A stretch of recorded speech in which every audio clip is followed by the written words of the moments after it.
का पहला सत्र होता है या जब लोकसभा चुनाव के बाद नई सरकार का गठन होता है तो उसके बाद के पहले सत्र को राष्ट्रपति संबोधित करते हैं।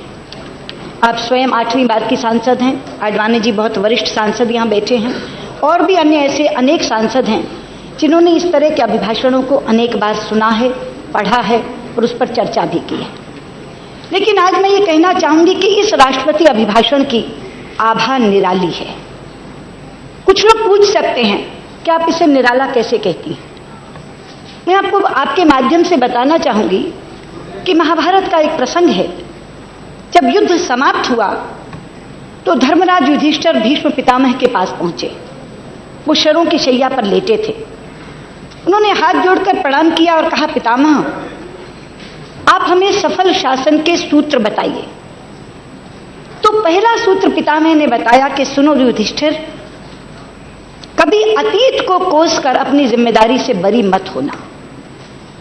अगर अतीत अच्छा होता तो लोग उसे बदलते ही क्यों, लेकिन अतीत की गलतियों से सबक लेते हुए उन्हें सुधारकर आगे बढ़ना। अध्यक्ष जी, आपने इस भाषण को राष्ट्रपति जी के साथ आसंदी पर बैठकर सुना है। आपने पाया होगा कि इस अभिभाषण के एक पृष्ठ से लेकर अंतिम पृष्ठ तक हमने पहले की सरकार पर कोई आक्षेप नहीं किया, बल्कि ये देश जिन समस्याओं से जूझ रहा है उनको निराकरण करने की हमारी क्या दृष्टि है, केवल उसका खुलासा किया। अध्यक्ष जी, एक आध पैरा में हमने कुछ आंकड़े जरूर दिए हैं, लेकिन वो आंकड़े ऐसे हैं कि यदि यूपीए सरकार अपनी ओर से आर्थिक सर्वेक्षण पेश करती तो वो आंकड़े जस के तस आते, क्योंकि वो प्रामाणिक हैं, सरकारी हैं, अधिकृत हैं।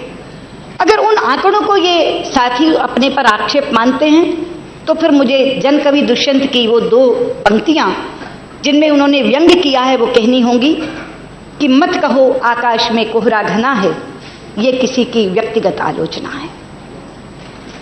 अध्यक्ष जी, ये अभिभाषण हमें मिले हुए स्पष्ट जनादेश से शुरू होता है और मैं आज ये कहना चाहूंगी कि इस जनादेश ने भारत की राजनीति में एक नया आयाम जोड़ा है।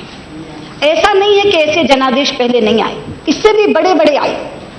1984 में कांग्रेस को 400 से ज्यादा सीटें मिली, 1980 में भी 300 से ज्यादा सीटें मिली। लेकिन इसको मैं नया आयाम क्यों कह रही हूं? क्योंकि 1984 के बाद देश में एक परिवर्तन आया जिसमें किसी भी दल को अपने तौर पर पूर्ण बहुमत नहीं मिला करता था और भारत की राजनीति का विश्लेषण करने वाले राजनीतिक पंडित ये कयास लगा रहे थे कि आगे कम से कम 20 वर्ष तक ये संभव नहीं होगा। और इसीलिए जब हम अपने तौर पर 272 प्लस की बात करते थे तो कुछ अचंभित होते थे, कुछ उपहास करते थे और कुछ हमसे पूछते थे कि स्टेट के स्टेट आपके खाली पड़े हैं, आप 272 कैसे लाएंगे। मुझसे अगर किसी ने पूछा तो मैंने हंसकर केवल एक कहा, 16 मई को देखना। और अध्यक्ष जी, आप साक्षी हैं, जब 16 मई को चुनाव परिणाम आने लगे तो लोगों ने देखा हिमाचल में 4 में 4, उत्तराखंड में 5 में से 5, दिल्ली में 7 में से 7, राजस्थान में 25 में से 25, गुजरात में 26 में से 26, मध्य प्रदेश में 29 में से 27, छत्तीसगढ़ में 11 में से 10 और जब उत्तर प्रदेश खुला तो 80 में से 73 पाते ही भारतीय जनता पार्टी बहुमत का आंकड़ा पार कर गई। 282 सीटें हमें भाजपा के तौर पर मिली और 336 सीटें हमें अपने सहयोगी दल के साथ मिली। इसके 2 प्रमुख कारण थे।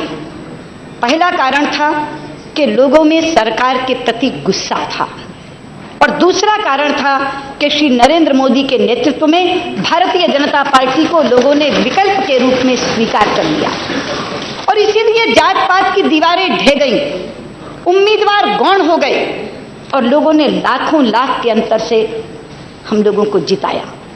लेकिन आपके माध्यम से मैं कहना चाहूंगी भाई तारिक अनवर जी को भी, हम जानते हैं जितनी बड़ी विजय उतनी बड़ी जिम्मेदारी, इसलिए इस विराट जीत को हम विनम्रता के साथ स्वीकार करते हैं। सर में अध्यक्ष जी कहा गया पर खरा उतरना है, और खरा उतरने के लिए जरूरी था कि हम पितामह का दूसरा सूत्र सुनते हैं, गलतियों से सबक लेने का। तो वो गलतियां क्या थीं? इसके लिए हमने उन कारणों की पहचान की जिसके कारण इस देश में जन आक्रोश उमड़ा था। ऐसे 10 कारण हमें दिखाई दिए अध्यक्ष जी।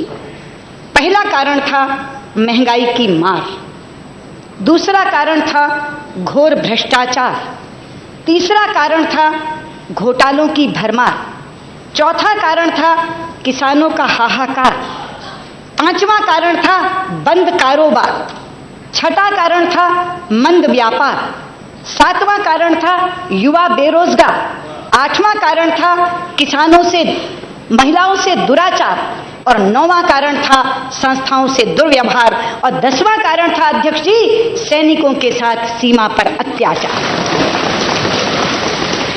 इन 10 कारणों को जब हमने चिन्हित किया तो हमने कहा कि एक एक कारण का हम संज्ञान लेंगे और इस अभिभाषण में ये बताएंगे कि हम इन कारणों को कैसे समाप्त करना चाहते हैं। और मुझे खुशी है कि हमने एक एक का संज्ञान लिया। महंगाई की मार का संज्ञान हमने लिया अभिभाषण के पैरा 8 में, और हमने 2 बातें कही। पहला, खाद्य पदार्थों की कीमतों को बढ़ने से रोकना मेरी सरकार की सर्वोच्च प्राथमिकता होगी, और दूसरा, मेरी सरकार जमाखोरी और कालाबाजारी को रोकने के लिए प्रभावी कदम उठाएगी। यानी अपनी प्राथमिकता तय करते समय उस आम आदमी और उस आम औरत को जिसकी रसोई पर मार पड़ती थी, हमने अपनी प्राथमिकताओं में सबसे ऊपर रखा, और उसको खत्म करने के उपाय के रूप में कालाबाजारी और जमाखोरी दोनों को रोकने के प्रभावी कदम का जिक्र किया। दूसरा कारण मैंने बताया घोर भ्रष्टाचार। पैरा 23 में हमने उसका जिक्र किया। मेरी सरकार देश को भ्रष्टाचार और काले धन जैसी बुराई से छुटकारा दिलाने के लिए कृत संकल्प है। इस दिशा में पहले कदम के रूप में विदेशों में जमा काले धन का पता लगाने के लिए सरकार ने विशेष जांच दल का गठन कर दिया है। विदेशी सरकारों के साथ सक्रिय रूप से कार्य करते हुए इस पर ठोस कार्रवाई की जाएगी। यानी भ्रष्टाचार को समाप्त करने का संकल्प भी दिखाया और जो काम किया है उसका उल्लेख भी किया। तीसरा मैंने कहा था घोटालों की भरमार, उसका संज्ञान हमने पैरा 21 में दिया। मेरी सरकार एक साफ सुथरा और कुशल प्रशासन प्रदान करने के लिए कृत संकल्प है। सरकार पारदर्शी प्रणाली कायम करने और सरकारी सेवाएं समय पर मुहैया कराने पर बल देगी। आप जानती हैं अध्यक्ष जी, अगर कार्यप्रणाली पारदर्शी हो जाए, ई टेंडरिंग हो रही है, ई गवर्नेंस हो रही है, सब कुछ ऑनलाइन पड़ा है, तो घोटालों की गुंजाइश ही नहीं रहती। इसलिए हमने अपना संकल्प दोहराया कि हम साफ सुथरा प्रशासन देंगे और प्रणाली को पारदर्शी बनाएंगे। चौथी बात मैंने कही थी किसानों का हाहाकार, वो हमने पैरा 10 में उसका संज्ञान लिया। कृषि हमारी अधिकांश जनता की आजीविका का स्रोत है। पिछले कुछ समय में हमारे किसान बहुत ही विषम परिस्थिति में हैं और हताशा के कारण कुछ तो आत्महत्या करने के लिए मजबूर हो गए।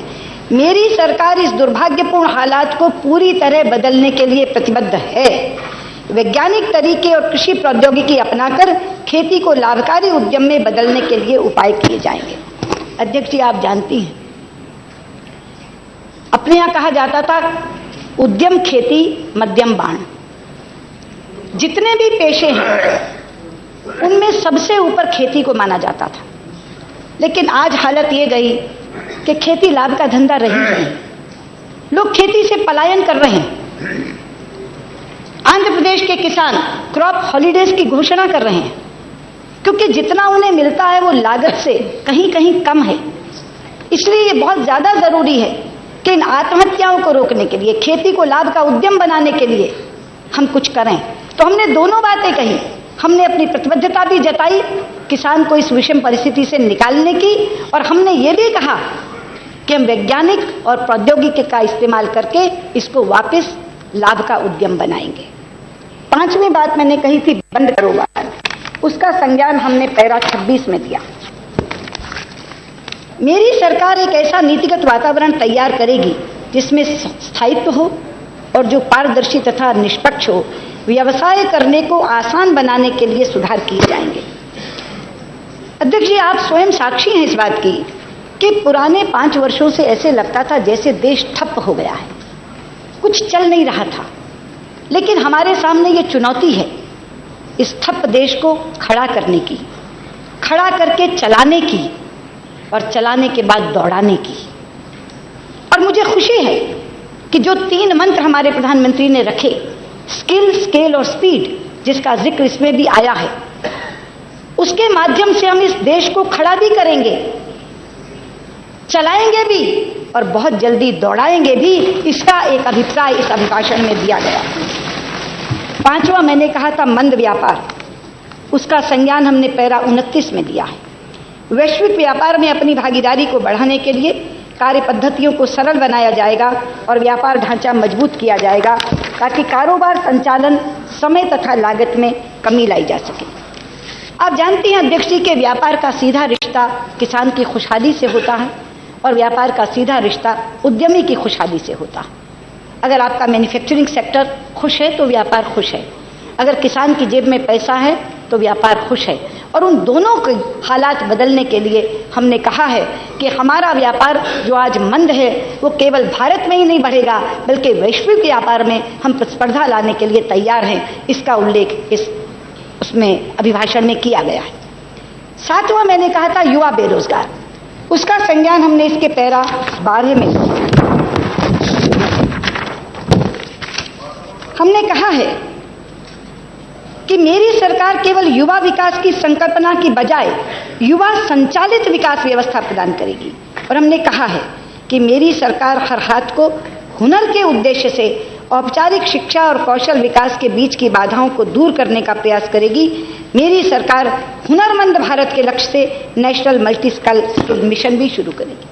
आप जानती हैं कि बेरोजगारी केवल सरकारी नौकरियों से दूर नहीं हो सकती, उसके लिए हमारे युवजन में कौशल का विकास करने की बहुत आवश्यकता है। और इसीलिए हमने नाम दिया कि भारत जाना जाएगा एक हुनरमंद भारत। और बहुत बार पढ़ाई इसके आड़े आती है, इसलिए हमने कहा कि वो जो बीच का अंतर है हम उसको भी खत्म करेंगे, लेकिन एक मल्टी स्किल मिशन हम लागू करेंगे जिसमें हम अपने युवाओं में और युवा प्रतिभाओं में तरह तरह के कौशल का विकास कर सकें ताकि स्वरोजगारी होकर के वो आत्मसम्मान से जिंदगी जी सके। ये हमारा अभिप्राय इस अभिभाषण में है। 8वीं बात मैंने कही थी महिलाओं से दुराचार, उसका संज्ञान हमने पैरा 19 में लिया।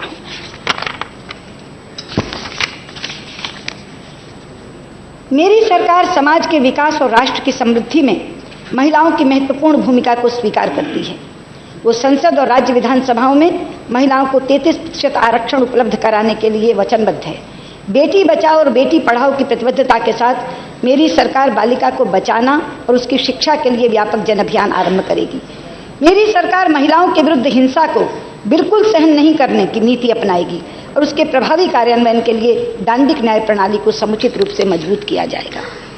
अध्यक्ष जी, मैंने इस बात को बार बार कहा है कि यदि हम महिला का उत्थान चाहते हैं और उसका कल्याण चाहते हैं तो 4 चीजें जरूरी हैं: शिक्षा, सुरक्षा, आर्थिक स्वावलंबन और राजनीतिक सशक्तिकरण। जहां तक शिक्षा का सवाल है, हमने कहा है बेटी पढ़ाओ, ये एक अभियान बनेगा हमारे लिए। जहां तक सुरक्षा का सवाल है, हमने कहा है 0 टॉलरेंस अगेंस्ट वीमेन्स वायलेंस। हमने 0 टॉलरेंस का यहाँ कहा है, हिंसा को बिल्कुल सहन नहीं करेगी, 0 टॉलरेंस की नीति अपनाएगी। जहां तक सुरक्षा का सवाल है, आर्थिक स्वावलंबन के लिए हमने यहाँ कहा है कि वो देश के विकास में बराबर की भागीदार होगी। और जहां तक राजनीतिक सशक्तिकरण का ताल्लुक है, हमने 33% आरक्षण की बात की।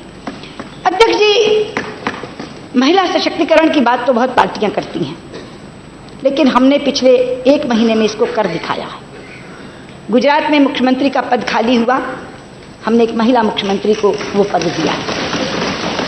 हमारी कैबिनेट बनी, 23 कैबिनेट मंत्रियों में से 6 कैबिनेट मंत्री यानी 25% का हिस्सा हमने महिलाओं को दिया।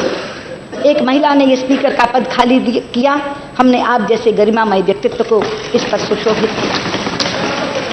इसलिए मैं कहना चाहती हूं कि कहना और करना एक अलग चीज है। हमने अगर यहां 33% आरक्षण की बात की है तो मैं ये कहना चाहती हूं, इस समय सोनिया जी नहीं बैठी और खड़गे जी बैठे हैं।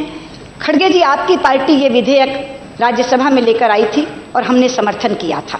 मैं आपसे आश्वासन चाहती हूं कि जब मेरी पार्टी इस विधेयक को यहां लेकर आए तो आप समर्थन करें। क्योंकि मेरा ये निश्चित तौर पर मानना है, आप सारे काम कर दें, लेकिन अगर महिला को राजनीतिक रूप से आप सशक्त नहीं करेंगे तो आपकी बारीक क्षमताएं भी कम हो जाएंगी।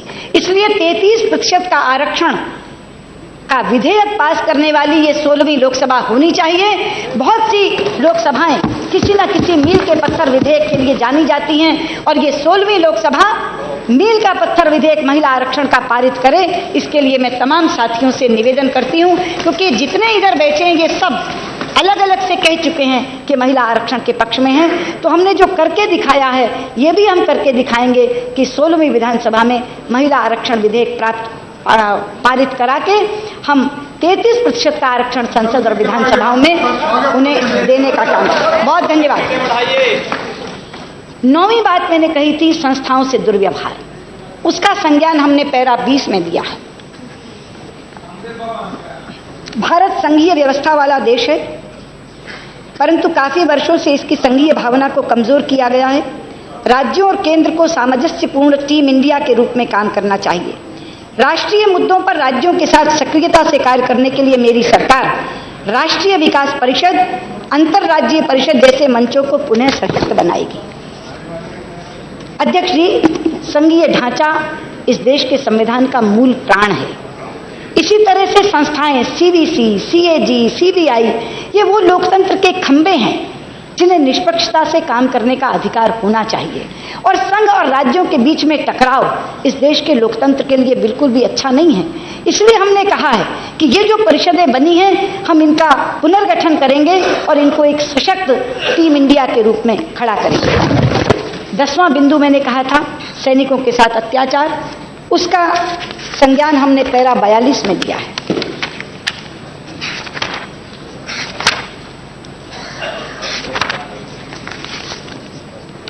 मेरी सरकार अपने वीर एवं निस्वार्थ सैनिकों के ऋण को चुकाने के लिए सब कुछ करेगी। एक राष्ट्रीय सरकार अपने सैनिकों के पराक्रम का सम्मान करने के लिए राष्ट्रीय युद्ध स्मारक बनाएगी। एक रैंक एक पेंशन योजना लागू की जाएगी। अध्यक्ष जी, जो देश अपने शहीदों को भूल जाता है या शहीदों का अपमान करता है वो देश बर्बाद हो जाता है। और इसीलिए हमने ये कहा है कि हम युद्ध स्मारक बनाएंगे और हमने शब्द इस्तेमाल किया सब कुछ करेगी। अपने वीर और निस्वार्थ सैनिकों के सम्मान के लिए ये सरकार सब कुछ करेगी। इस अपनी प्रतिबद्धता को हमने पैरा 42 में दिया है। अध्यक्ष जी, ये जो 10 बिंदु हमने चिन्हित किए थे उन 10 बिंदुओं पर हम क्या करेंगे, कैसे आगे बढ़ेंगे, इसका जिक्र मैंने आपके सामने किया। लेकिन इसके अलावा भी कुछ बहुत अनूठी पहलें हैं जिनका जिक्र हमने इस अभिभाषण में किया है। कल खड़गे जी आप बोलते हुए कह रहे थे कि 2-2 शब्द लिख दिए, योजना तो बताई नहीं।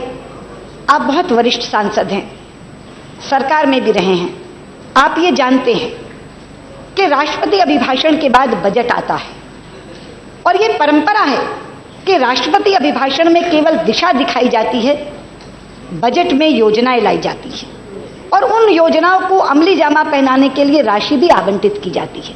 इसलिए थोड़ी सी प्रतीक्षा करिए उस बजट की जिसमें योजनाओं का खुलासा होगा। लेकिन इस राष्ट्रपति अभिभाषण में भी हमने कुछ बड़ी योजनाएं बताई हैं। मैं आपसे पूछना चाहती हूँ, हमने कहा है हम हर राज्य को IIT देंगे, क्या ये योजना नहीं है?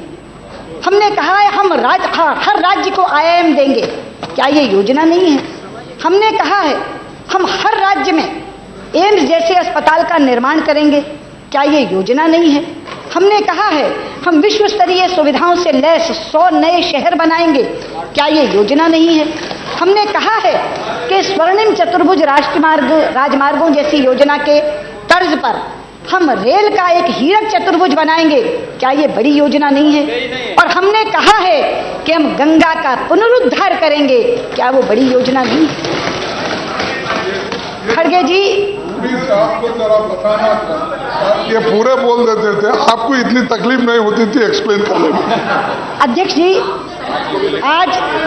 आज मुझे अपने कुछ साथियों की याद आ रही है जो सदन में नहीं है।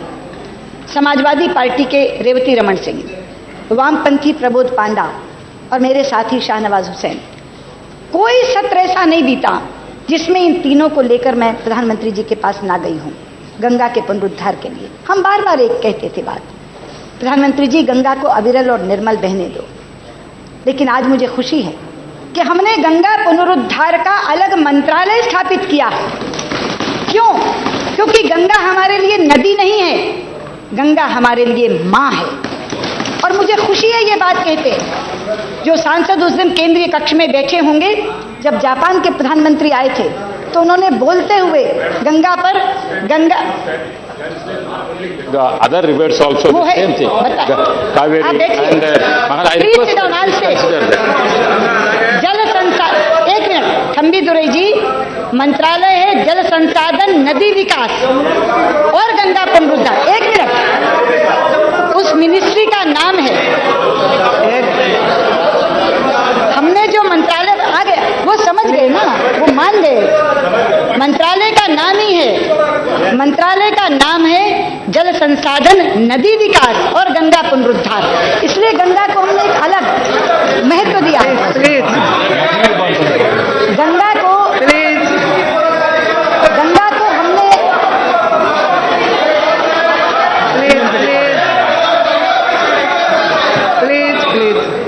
और मुझे इससे भी ज्यादा खुशी इस बात की है कि गंगा पुनरुद्धार का काम हमने बहन उमा भारती जी को सौंपा है, जिन्होंने अपना जीवन गंगा जी के प्रति समर्पित कर दिया। मैं कह रही थी कि उस दिन जापान के प्रधानमंत्री ने केंद्रीय कक्ष में गंगा जी को गंगा मैया कहकर जिस समय संबोधित किया था तो करतल ध्वनि से केंद्रीय कक्ष गूंज हुआ था। इसीलिए मैं कह रही हूँ, मैं आ रही हूँ, आप ठीक कह रहे हैं, आप बिल्कुल ठीक कह रहे हैं। Nothing will go on record. Let them discuss. आप बिल्कुल ठीक कह रहे हैं।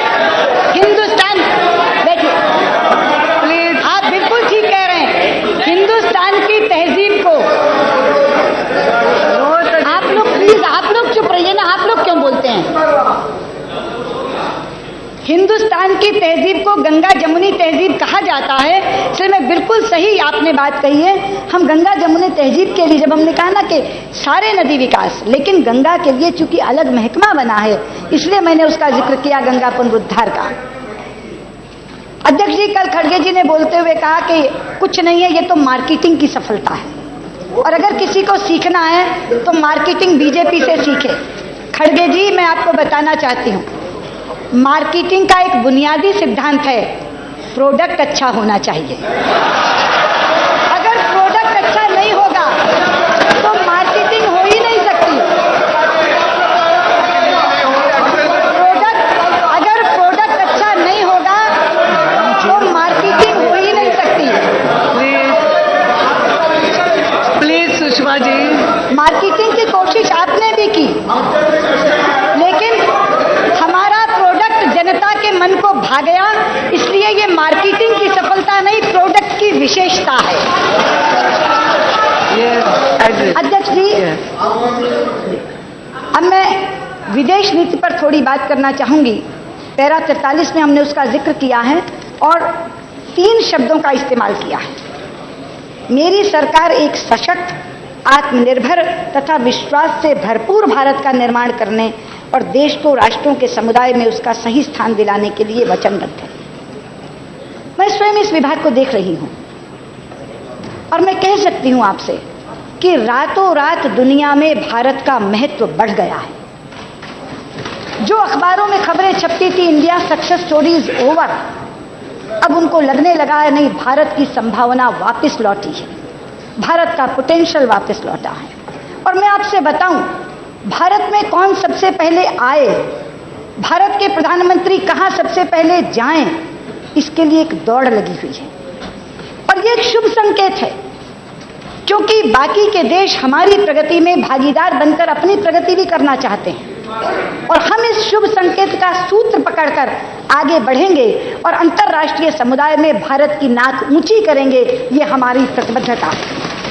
और इसी सूत्र को जब हम आगे ले जाते हैं तो मुझे आदरणीय अटल बिहारी वाजपेयी जी की 2 पंक्तियां याद आती हैं।